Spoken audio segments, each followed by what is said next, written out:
Masjid Al-Huda setiap tahun menjelang puasa diadakan pengajian penutup dalam rangka lebih mematangkan, lebih mempersiapkan diri menghadapi bulan suci Ramadan. Bulan yang di dalamnya diturunkan Al-Quran,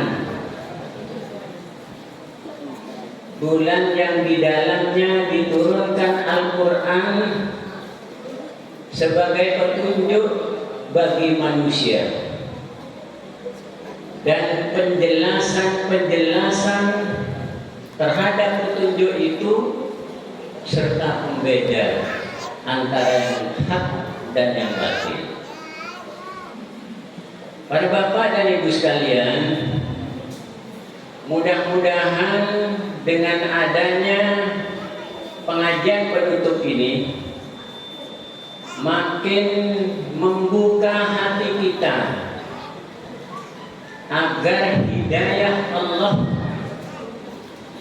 terbuka untuk kita semua, sehingga dalam menghadapi pelaksanaan bulan suci Ramadan ini kita betul-betul siap untuk memperbanyak amal ibadah kepada Allah Subhanahu wa Ta'ala.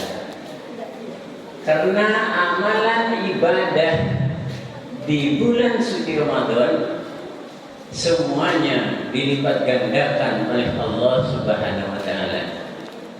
Para bapak dan ibu sekalian, sebagai salah satu contoh kita mentadabburi Al-Quran, membaca saja setiap huruf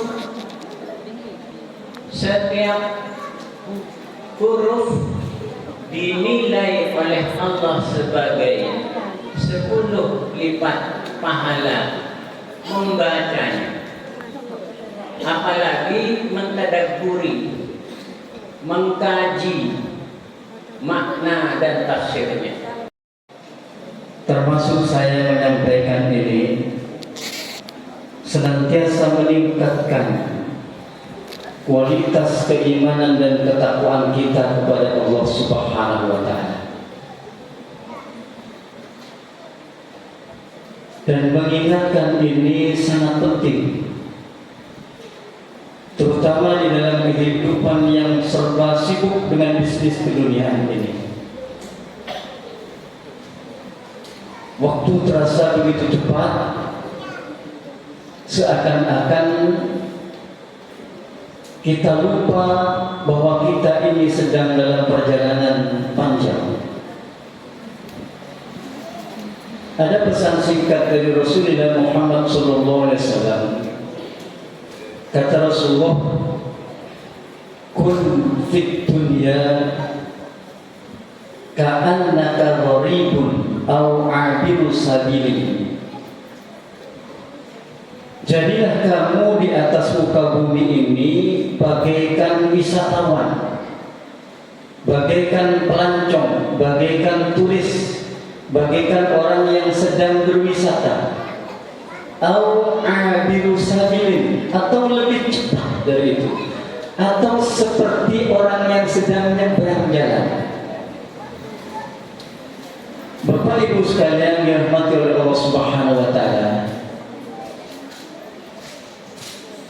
kalau Rasulullah mengibaratkan kita ini di atas muka bumi ini sebagai pelintas jalan saja, itu artinya masa yang diberikan kontrak oleh Allah di atas muka bumi ini singkat. Kata anak sekarang, tidak pakai lama dan panjang, singkat. Tetapi terkadang pada diri kita dengan kesibukan kehidupan dunia ini lupa bahwa sejauh apapun jalan yang sedang kita tempuh, karena kita ini diibaratkan orang yang sedang berjalan, sedang melakukan wisatawan, tentunya tujuan yang akan kita tuju itu semakin lama semakin dekat. Itu artinya bahwa kita akan semakin dekat dengan kematian.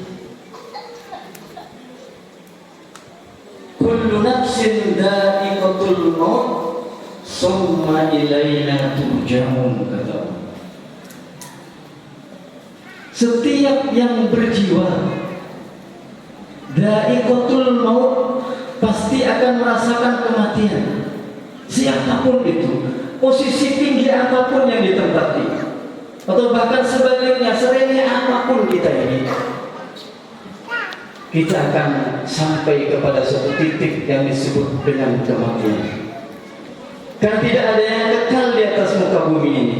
Kullu man 'alaiha fan wa yabqa wajhu rabbika dzul jalali wal ikram.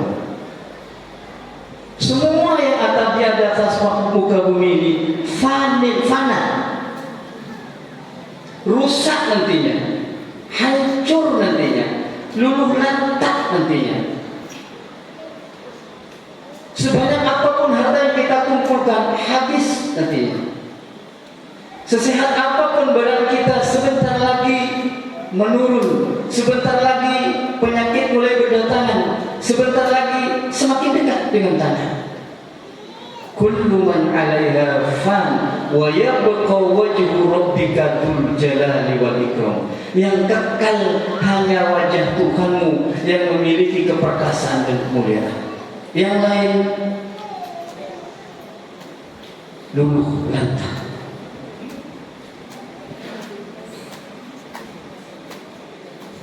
Oleh karenanya Al-Quran mengingatkan kepada kita, Qul innal mautal ladzi tafirruna minhu fa innahu mulaqikum summa turadduna ila alimil ghaibi wasyahada fayunabbi'ukum bima kuntum ta'malun.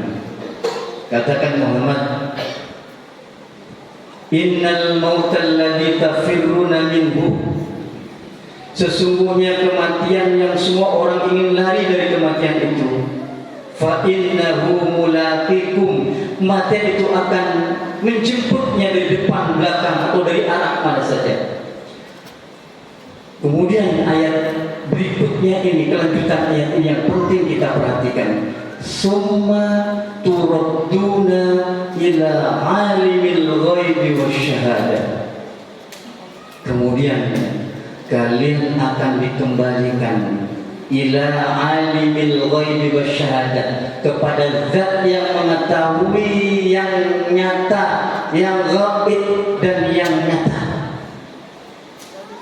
Fayunabbi'ukum, lantas dia akan menjelentehkan kepada kalian bima kuntum ta'malun, terhadap apa-apa saja yang pernah kalian lakukan selama kalian masih hidup.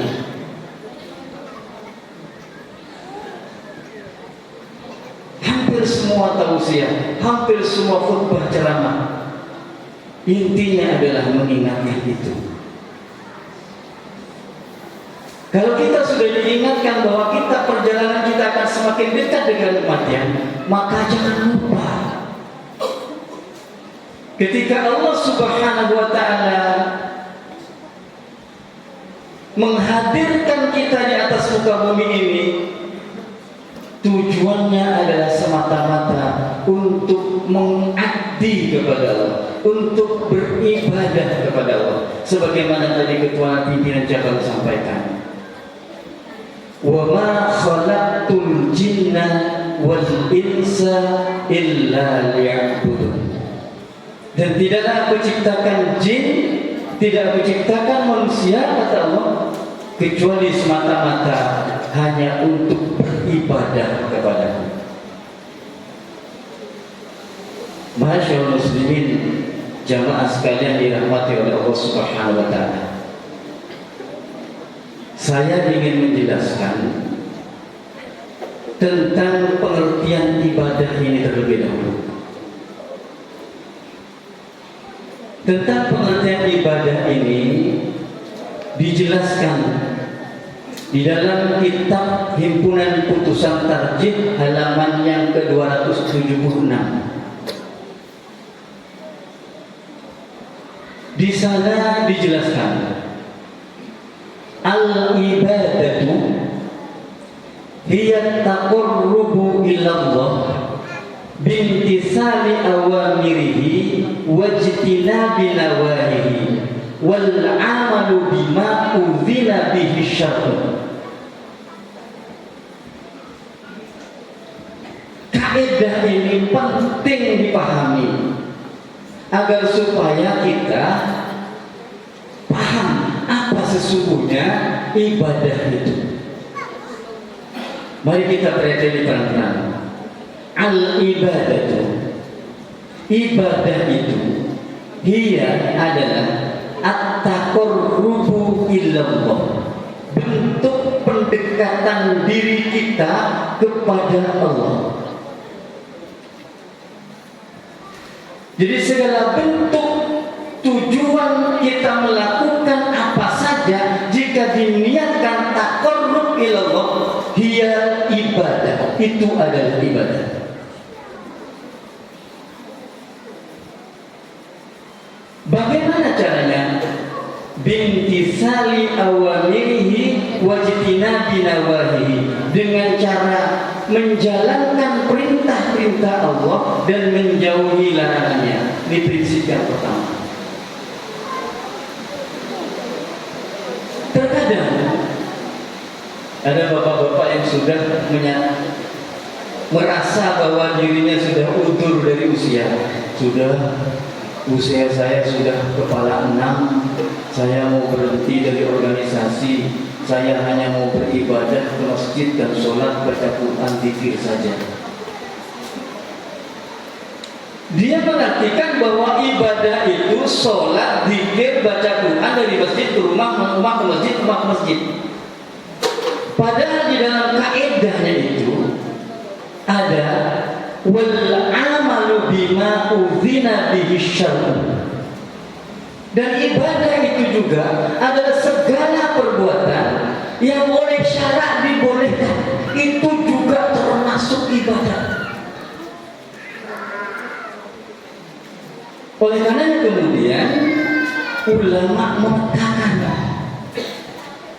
memetakan ibadah ini menjadi dua.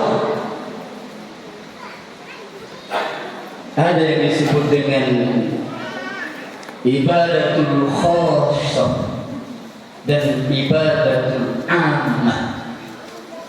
Ibadah khusus dan ibadah umum.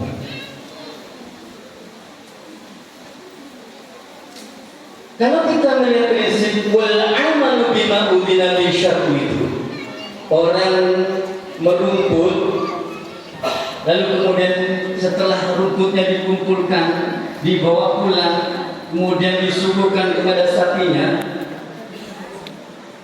Sebelum berangkatnya tadi dia niatkan untuk ibadah kepada Allah, maka itu nilainya ibadah. Lebih-lebih kalau sambil merumput kemudian dia berzikir, Subhanallah walhamdulillah wa la ilaha illallah. Pulang dia makan dan kambingnya, makan dan sapinya, itu ibadah. Kenapa? Karena rumput kemudian setelah terkumpul dibawa pulang, kemudian dikasihkan sapinya. Besok sapinya ketika hari raya kurban dibeli oleh orang, kemudian sapi itu dipotong sebagai bentuk ibadah, dan ibadah penyembelihannya itu untuk taqarrub ilallah, maka itu ibadah. Yang rumput pun termasuk ibadah, karena rumput itu tidak dilarang oleh syarak.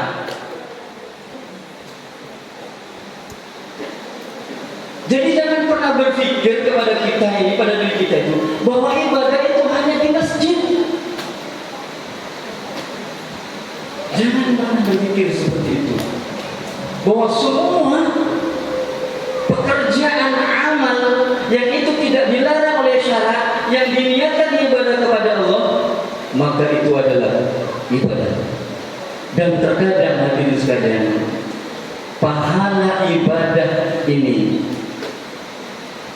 yang ghairu mahdhur ini, yang umum ini, bisa melampaui pahalanya daripada ibadah yang khusus. Suatu ketika Abu Hurairah i'tikaf di Masjid Nabawi. Saat itu dia melihat seorang pemuda yang dalam pandangan Abu Hurairah sedang punya masalah yang belum terselesaikan. Abu Hurairah menangkap dari raut mukanya yang mencerminkan bahwa dia ini punya sebuah persoalan yang belum diselesaikan. Maka Abu Hurairah datang kepadanya, "Wahai anak muda, gerangan apa yang tengah meliputi dirimu? Sepertinya engkau dalam masalah." "Benar wahai Abu Hurairah." Dia kemudian menceritakan bahwa ada sesuatu hajat yang belum tersampaikan karena terkendala oleh sesuatu yang tidak dia miliki. Maka kata Abu Hurairah, "Mari saudaraku, aku antarkan engkau sampai engkau memenuhi kebutuhan hajatmu itu yang kamu butuhkan yang belum tersampaikan." Apa jawab anak muda ini? "Wahai Abu Hurairah, apakah engkau ingin meninggalkan iktikafmu ini hanya gara-gara ingin menolong aku?" Apa jawab Abu Hurairah? "Benar. Karena orang yang baru dikuburkan itu, yang dimaksud Rasulullah pada saat itu sudah meninggal, pernah berkata, sungguh berjalannya seseorang dengan seorang sahabatnya untuk memenuhi kebutuhan sahabatnya yang sedang dibutuhkan itu sampai hajatnya diperoleh, lebih baik daripada iktikaf di masjidku ini sebulan penuh." Bayangkan, ibu-ibu, bapak-bapak bisa bayangkan bagaimana orang iktikaf, apa yang dikerjakan? Sholat, zikir, baca Quran, sholat, zikir, baca Quran. Gak ada pekerjaan yang lain. Dan itu kalau dilakukan sebulan penuh, masih lebih baik kata Rasulullah mengantarkan seseorang atau menolong seseorang yang sedang mempunyai kebutuhan yang tidak dia sanggup penuhi sendiri, kemudian dia tolong. Pahalanya, kebaikannya, keutamaannya lebih besar itu. Dan itu juga termasuk ibadah.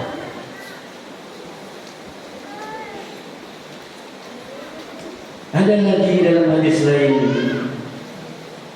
kata Rasulullah, "Ala ukhbirukum bi afdali min darajatis siyam was shalah was shadaqah."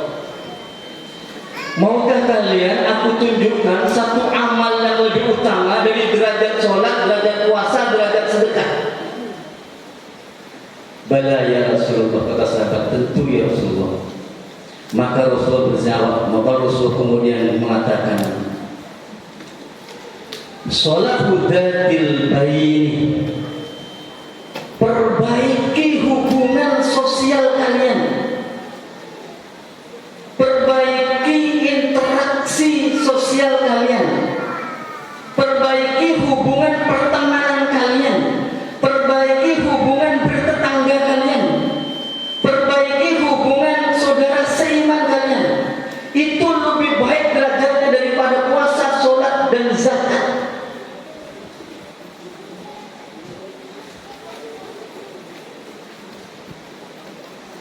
Karena kata Rasulullah, "Fa inna fasada dzatil baini hiya halikah."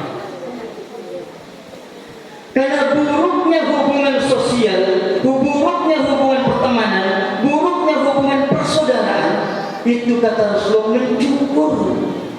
Bukan mencukur rambut, mencukur agama.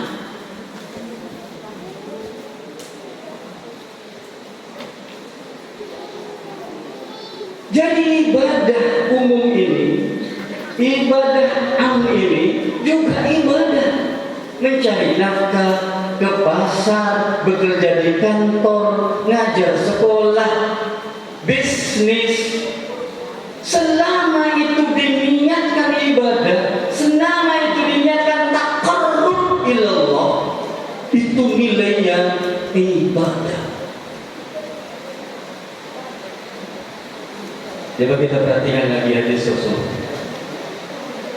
"Idza matal insan in qata'a amaluhu illa min thalathin." Apabila sudah mati anak Adam, putus segala amalnya kecuali 3. Yang pertama disebut oleh Rasulullah apa? Shadaqatin jariyatin. Sedekah jariah. Ibu-ibu bisa bayangkan masjid ini, yang kemudian kita bisa ngaji di sini, sholat Jumat bisa dilaksanakan di sini, anak-anak madrasah Al-Quran bisa dilakukan di sini, ilmu-ilmu agama bisa diambil dari sini. Ini semua dibangun dengan sedekah jariah. Bahkan pondok-pondok yang besar itu, yang melahirkan anak-anak yang pandai baca Quran, menghafal Quran, yang bisa mengeluarkan dari pondok itu anak-anak mendoakan orang tuanya, itu pondok juga dibangun dengan sedekah jariah. Masjid Nabawi, Masjidil Haram yang besar dan megah itu, yang berjuta-juta orang tiap menit datang itu, juga dibangun dari sedekah jariah. Anak-anak kita bisa memanjatkan doa kepada kita, terutama ketika kita sudah meninggal nanti, juga diajari di tempat-tempat yang tempat itu biayanya dari sedekah jariah. Orang-orang yang kusuk dari rumah ke masjid, masjid ke rumah, sholat saja, ngaji saja, sholatnya di masjid, yang masjid itu dibangun dari sedekah jariah. Ini ibadah umum. Hampir semua universitas yang mengajarkan keagamaan yang besar seperti Al-Azhar, seperti Ummul Qura, yang melahirkan ulama-ulama besar di dunia ini, itu juga gedung-gedungnya, guru-gurunya, asatidnya dibayar dari sedekah jariah ini. Kenapa kemudian yang kedua disebut dengan awalatun solihun yad'ulah?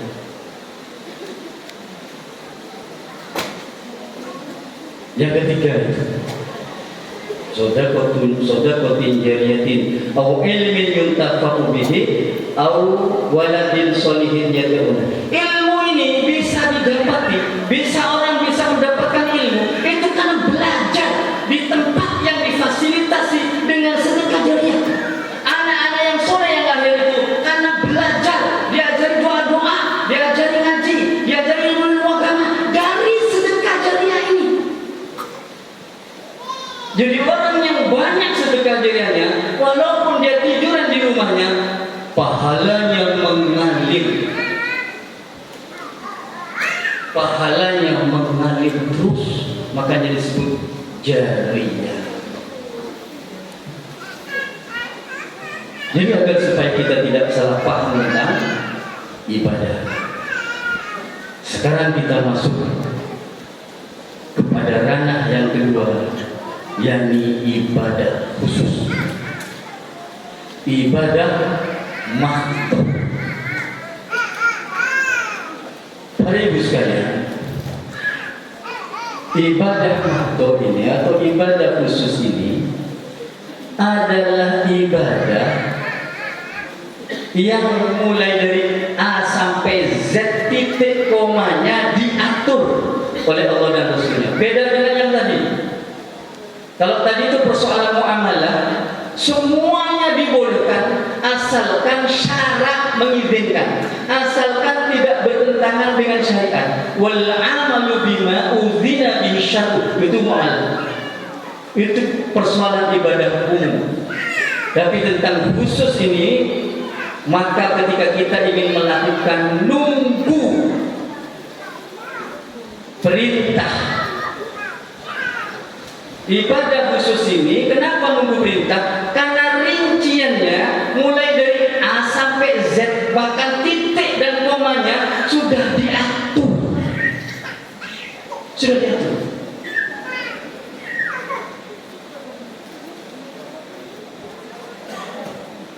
Nah, kalau di dalam Muhammadiyah kita ini, agar supaya karena di organisasi kita ini orang-orang yang macam-macam levelnya. Maka untuk tata cara ibadah yang diatur oleh Allah dan Rasulnya ini disimpelkan, diupayakan, dibikin sebuah kitab yang supaya warga yang tidak sempat membaca kitab-kitab babon itu bisa langsung membaca kesimpulannya, juga dalil-dalilnya ditaruh di situ. Maka itu disebut dengan himpunan putusan tarjih. Itu bukan dari Muhammadiyah itu. Kitabnya hanya segini, puasa di situ, zakat di situ, sholat di situ, haji di situ. Kitab itu bapak-bapak sekalian, HPT itu merupakan kesimpulan yang konsumsinya itu untuk orang yang tidak sempat baca kitab itu. Disebabkan karena kurang ilmu, disebabkan karena tidak sempat, disebabkan karena sibuk, disebabkan karena keterbatasan. Maka dibantu dibikinkan sebuah kesimpulan supaya tidak taklid buta. Karena di dalam kitab itu juga ada dalil-dalil yang mendasari, yang dalil-dalil itu dipilih yang paling logik. Jadi ibu-ibu tidak usah kemudian membaca kitab Muslim yang sekian jilid itu. Tidak usah baca ini kalau tidak punya kesempatan. Kalau punya kesempatan harus dikaji. Itu sudah dimampatkan dalam sebuah himpunan putusan tarjih itu supaya warga kita di dalam melaksanakan ibadah yang diatur oleh Allah dan Rasulnya ini tepat. Contoh misalkan seperti formasi rokaat qiyamul Ramadan misalkan. Maka dari berbagai hadis tentang formasi jumlah rokaat dan tata cara pelaksanaan itu, dari kitab-kitab babon itu di breakdown, dipilih yang paling bisa dan memungkinkan dilakukan oleh warganya, dan dipilihkan dalil-dalil yang paling kuat.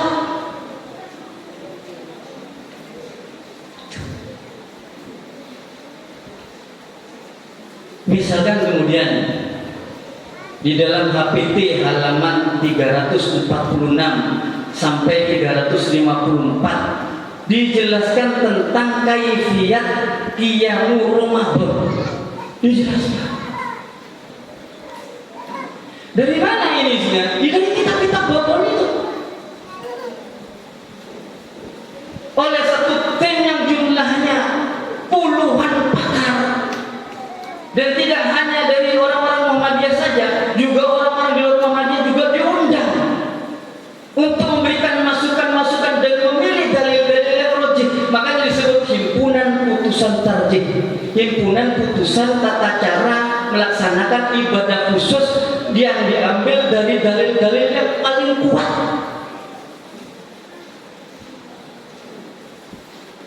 Gimana tata caranya?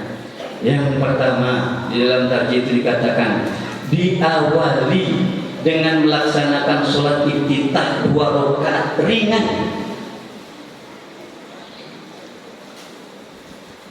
Sebelum qiyamul Ramadan atau sebelum qiyamul lail. Ini didasarkan pada hadis Muslim. Caranya bagaimana? Cara melaksanakan sholat iftitah itu setelah takbiratul ihram membaca subhanallah dzil malakuti wal jabaruti wal kibriya wal azamah. Kemudian setelah itu baca Al-Fatihah, setelah Al-Fatihah rukuk, tidak baca surat. Selanjutnya seperti sholat biasa, dan pada rakaat kedua juga tetap baca Al-Fatihah langsung rukuk. Bacaan-bacaan seperti sholat biasanya. Setelah itu melaksanakan sholat 11 rakaat dengan formasi, di antaranya yang dipilih yang terkuat itu 2 model. Yang pertama 4-4-3.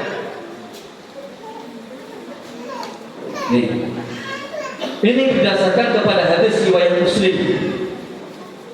Saya bacakan hadisnya pelan-pelan, artinya supaya bisa memahami, karena di sini banyak kesalahpahaman. Hadis riwayat Muslim ini, Salman bin Abdurrahman dia pernah bertanya kepada Aisyah. Aisyah ini istri Rasulullah. Dia bertanya begini, bagaimanakah sholat Rasulullah SAW pada bulan Ramadan? Nih. Jadi pertanyaan ini kepada Aisyah ada cirinya. Bagaimana sholat Rasulullah di bulan Ramadan? Maka Aisyah menjawab, Rasulullah SAW mengerjakan sholat sunnah baik ketika Ramadan atau di luar Ramadan tidak lebih dari 11 rakaat. Beliau mengerjakan 4 rakaat. Kamu tidak usah menanyakan kualitas panjang dan eloknya sholat beliau. Setelah itu beliau mengerjakan 4 rakaat. Kamu tidak usah menanyakan kualitas panjang dan eloknya sholat beliau. Kemudian beliau sholat 3 rakaat. Aisyah berkata, lalu aku bertanya, wahai Rasulullah, apakah Anda tidur sebelum witir? Beliau menjawab, wahai Aisyah, kedua mataku memang tertutup tapi hatiku tidak. Ini ada yang mengatakan bahwa yang 4 ini dalilnya umum, justru ini yang khusus. Kenapa? Ada sebutan di bulan Ramadan, yang lain ada sebutan di bulan Ramadan.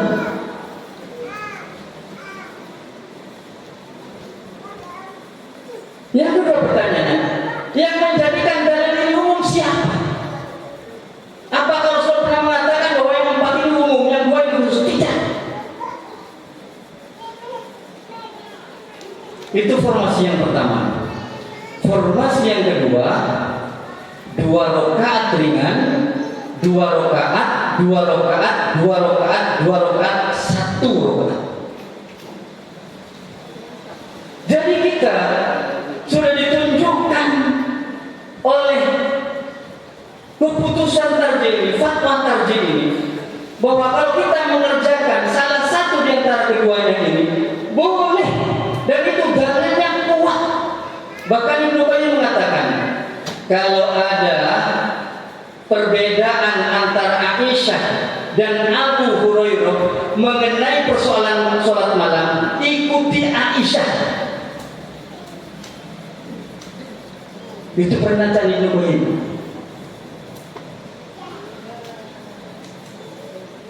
Oleh karenanya kemudian setelah witir membaca Subhanal Malikil Qudus 3 kali. Yang ketiga itu agak diperpanjang. Kemudian Rabbil Malaikati Waruh, yang ini ada di dalam hadis Qur'an. Yang pertama tadi terdapat di dalam hadis Nasai. Ini Pak. Tetapi anehnya, mungkin karena berbagai sebab, karena kita tidak pernah mengkaji tarjih, karena kita tidak bisa melihat sendiri di tarjih, sehingga ketika kita ini melihat orang lain berbeda dengan kita, kita menjadi ragu. Ini kesalahan kita. Oleh karenanya, keputusan tarjih ini dibentuk dan kemudian diberikan supaya kita mudah di dalam beribadah, harus diyakini. Orang yang tidak yakin dengan dalil ini, ketika melihat orang lain yang berbeda, dia akan menjadi angin-anginan. Oh, ketika sholat di sana, ondong sekali, sebenar. Ketika di sebenar, kenapa? Karena tidak punya prinsip, karena tidak punya keyakinan, karena tidak memegang teguh kitabnya sendiri. Harus diyakini ini. Ini yang menjadikan kemudian kita. Jadi sayangnya belakangan ini kita sendiri kurang yakin dengan pedoman yang kita miliki sendiri itu. Menjadi ragu. Atau kita memang malas mengkajinya dengan serius. Akibatnya kita mudah didikte oleh orang awam, bukan didikte orang pintar. Justru kita bisa didikte oleh orang awam. Kita yang punya pegangan, kita sudah baca hadisnya sendiri, hadis ini sudah ditarjih, kok masih ragu? Berarti kita mudah didikte oleh orang awam. Ini kebanyakan kita. Kenapa? Karena kita malas mengkaji ilmu. Yang kedua, kaderisasi ulama kita cukup lemah, sehingga kemudian tradisi keilmuan di bidang keagamaan ini juga ikut melemah, sehingga anak-anak kita menjadi santapan yang paling empuk untuk dibingung-bingungkan, karena mereka tidak punya pegangan, mereka tidak punya prinsip. Ketika ada orang memprovokasi untuk diajak kepada kelompoknya, yang pertama dilakukan adalah membingung-bingungkan dan menyalah-nyalahkan. Ketika sudah tidak punya pegangan, dikosongkan. Ini prinsip brainwashing seperti itu. Disalahkan semua, dinolkan kemudian diisi. Nah, kalau anak-anak kita memang tidak punya pegangan ilmuwan, tidak pernah punya daya banding tentang dalil-dalil, mudah diombang-ambing, mudah disalah-salahkan. Kalau sudah bingung, ya diajak ke tempatnya, lalu diisi. Itu prinsip brainwashing.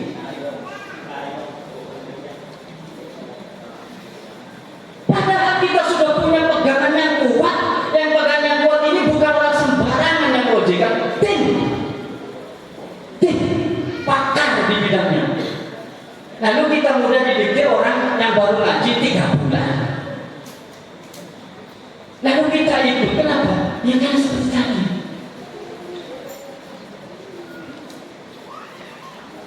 Akhirnya mereka mencari jalan termudah dan tercepat, googling. Dan ketika googling, situs yang pertama kali muncul, situs-situs yang seperti itu diikuti, karena pedoman sendiri tidak pernah dibaca, atau bahkan memang dalaman sendiri dari kita tidak pernah memunculkan pada teras atas konten-konten kita itu. Ini yang harus dimulai digarap.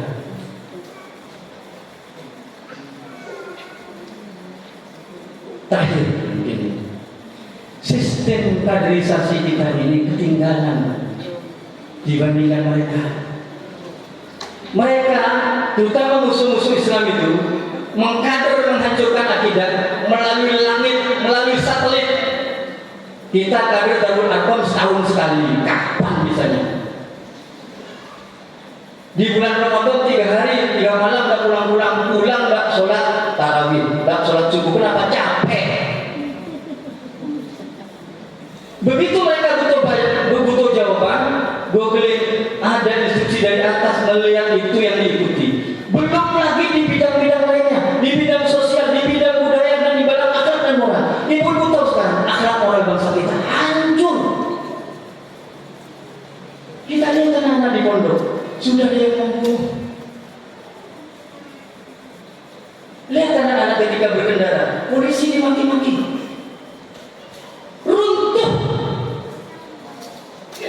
Runtuh. Kenapa? Karena kaderisasi kita ini still tidak kontinu. Sedangkan mereka sudah betul mengkader kita, mengkader anak-anak kita, baik itu melalui BEM, melalui TikTok, melalui Facebook, Instagram. Tiap malam dikader anak kita, tak tidak tidur. Ibu-ibu bilang, anak saya itu anak yang baik, tidak pernah keluar dari kamar, tidak tahu kalau anaknya sudah berselancar ke Eropa. Ketika mereka berselancar itu, mereka dikader di langit. Kenapa? Karena anak kita mainnya di langit. Jarang anak kita main di bumi. Dunia anak sekarang sudah dibalik di dalam maya. Mereka mengkadernya di dalam maya. Kita masih kader di atas bangku. Gak jadi. Ini harus dilakukan. Sehingga kemudian menjadi ragu dengan pedoman kita sendiri. Tetapi ini bukan berarti bahwa tatap muka itu tidak penting. Talaki itu penting. Kenapa? Ini untuk mentauladankan diri kita kepada anak kita. Karena inti pelajaran akhlak itu mendidik hati. Kalau mendidik otak udah itu. Anak diajar senang kucuk-kucuk kanan kiri tidak sampai 5 menit bisa. Tapi mengajar dan mendidik hati sulit.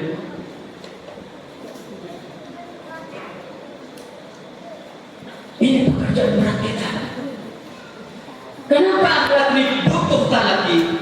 Karena akhlak itu adalah pendidikan teladanan. Oleh karena imam-imam terdahulu itu, ketika mereka belajar ilmu, misalnya ilmu al-mubarak misalkan, saya belajar adab 30 tahun, belajar ilmu 20 tahun, lebih panjang belajar adab. Dan ketika ibu-ibu para imam itu menggendong anak-anak mereka untuk diajarkan kepada seseorang, yang dilihat pertama kali bukan ilmunya, tetapi akhlaknya, akhlak sang guru. Karena siswa santri itu miniatur nantinya dari ustaz dan kiainya. Oleh karenanya wajar kalau Allah berfirman, laqad kana lakum fi rasulillahi uswatun hasanah. Dan wajar kalau Rasul mengatakan innama bu'ittu liutammima makarimal akhlak. Ini penting. Jadi talaki tatap muka itu penting. Sebagai akhir dari apa yang akan saya sampaikan, saya akan menyampaikan mimbar Rasulullah itu ada 3 tingkat. Ini saat Rasulullah naik di mimbar yang pertama, beliau mengucapkan amin. Naik yang kedua mengatakan lagi amin. Naik yang ketiga lagi, yang terakhir amin. Sahabat yang berada di bawahnya heran, karena ini tidak pernah dilakukan oleh Rasulullah dan tidak pernah sebelumnya dilihat dan didengar oleh para sahabat. Kemudian yang beranikan diri bertanya kepada Rasulullah, ya Rasulullah, mengapa engkau tadi mengatakan amin, amin, amin? Maka Rasulullah menjawab, qala ja'ani Jibril alaihissalam. Datang kepadaku Jibril alaihissalam. Ketika aku naik pertama kali, dia mengatakan, "Bu'dan liman adraka Ramadhana falam yughfar bi." Kalimat dari artinya jauh. Jauh dari kasih sayang Allah. Bisa diartikan celaka Muhammad, orang yang mendapatkan Ramadan tetapi dia tidak diampuni dosanya oleh Allah. Rasul mengatakan apa? Amin. Kalau kemudian yang mengatakan Jibril, yang mendoakan Jibril, celaka Muhammad, orang yang mendapatkan Ramadan, orang yang masuk di bulan Ramadan, kemudian dia tidak mendapatkan ampunan dari Allah, kemudian diamini oleh Rasul, doa yang mana lagi yang makbul? Pasti makbul. Artinya di dalam bulan Ramadan ini kita harus benar-benar menyiapkan fisik dan mental kita agar supaya ketika kita nanti bertemu dengan tamu agung yang bernama Ramadan ini tidak termasuk orang yang diamini oleh Rasulullah dan tidak termasuk orang yang didoakan oleh Jibril dengan badan liman adraka Ramadhana falam yughfar lahu.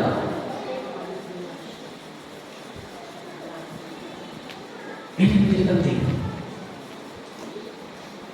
Oleh karenanya manfaatkan sebaik-baik mungkin dengan persiapan fisik dan mental secara maksimal. Kecuali kalau kita merasa tidak punya dosa. Tapi selama kita mengaku punya dosa,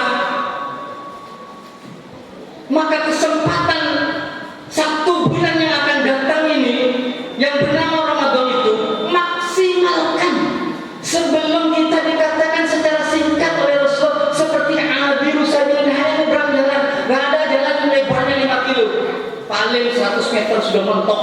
Kalau jalan Brunei yang sana itu paling 10 meter nggak nyampe. Itu artinya perlintasan kita singkat. Maka manfaatkan agar supaya kita mendapatkan bulan Ramadan yang pada saat itu kita maksimalkan seluruh potensi jiwa dan raga kita sehingga mendapatkan maghfirah dari Allah Subhanahu wa taala. falamma raqaitu saniya qala bu'dan liman dzukirta indahu falam yusalli alaika qultu amin. Celaka Muhammad, apabila ada orang menyebutkan atau namamu disebutkan dan orang yang mendengar namamu disebutkan itu tidak bersolawat kepadamu, apa kata Imam? Amin. Jadi ketika mendengar nama Rasulullah, nama Muhammad disebut, harus bersolawat. Karena kalau tidak bersolawat itu didoakan sama malaikat Jibril dan diamini oleh Rasulullah. Orang yang paling pelit kata Rasulullah adalah orang yang ketika disebutkan namaku dia tidak mau bersolawat. Pelit-pelitnya orang. Yang ketiga, falamma raqaitu salisa qala bu'dan liman adraka abawahul kibar indahu falam yudkhilahul jannah qultu amin. Celaka Muhammad, orang yang hidup bersama orang tuanya yang sudah tua, tetapi orang tua dan orang anak yang hidup ini tidak disiapkan surga oleh Allah. Artinya kalau ada anak yang masih hadir di dalam rumah itu, orang yang sudah sepuh, kemudian dia durhaka kepada orang tuanya, dia diamini dan didoakan oleh Rasul dan Jibril menjadi orang yang celaka. Karena orang tua yang ada di rumah kita itu menjanjikan surga. Sekeren apapun orang tua kita itu adalah surga bagi kita, selama kita tidak durhaka. Barangkali itu yang bisa saya sampaikan. Mudah-mudahan ada guna dan manfaatnya bagi kita semua. Kita berdoa kepada Allah Subhanahu wa taala. Bismillahirrahmanirrahim. Alhamdulillahirabbil alamin. Hamdan yu'afi ni'amahu wa yukafi mazidah. Ya Rabbana lakal hamdu kama yanbaghi li jalali wa adhimi sultani. Allahumma shalli ala Muhammad wa ala ali Muhammad kama shallaita ala Ibrahim wa ala Ibrahim. وبارك على محمد وعلى آل محمد كما باركت على إبراهيم وعلى إبراهيم إنك حميد مجيد. اللهم اغفر لنا ولجميع المسلمين والمسلمات الأحياء منهم والأموات إنك سميع قريب مجيب دعوات. اللهم ربنا ظلمنا أنفسنا وإن لم تغفر لنا وترحمنا لنكونن من الخاسرين. اللهم ربنا هب لنا من أزواجنا وذرياتنا قرة أعين واجعلنا للمتقين إماما. اللهم أرنا الحق حقا وارزقنا اتباعه وأرنا الباطل باطلا وارزقنا اجتنابه. اللهم ربنا آتنا في الدنيا حسنة وفي الآخرة حسنة وقنا عذاب النار. سبحان ربك رب العزة عما يصفون وسلام على المرسلين والحمد لله رب العالمين. والسلام عليكم ورحمة الله وبركاته.